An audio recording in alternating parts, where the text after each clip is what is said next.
I really sat back and thought, wow, this is something that I'm never gonna forget. These are the most memorable hunts from the Where to Hunt podcast.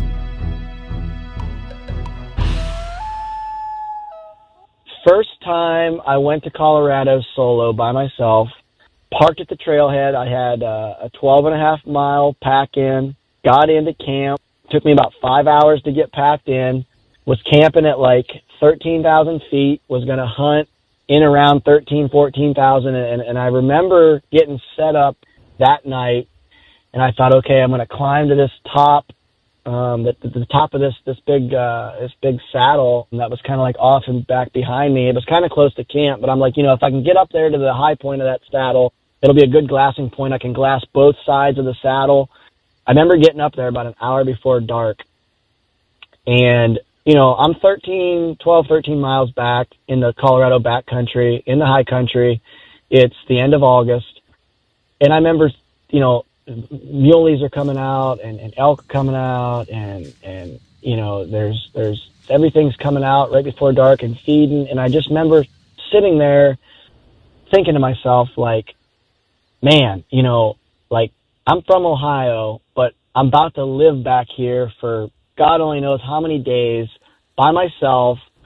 Like, man, I'm really doing something here. And it wasn't a pat on the back, like, oh, you're a badass because you're out here doing this. But it was 15, 20 years ago, I just never would have guessed I'd have been in that moment. And the hunting community and the hunting world that I'm in, with the writing and the podcast and just the different people I've met, and the whole deal has brought me to this point where I'm sitting on top of this saddle at about 13,500 feet, not a soul around. I mean, I'm glassing and watching these frickin' muley bucks feed, elk come out and feed.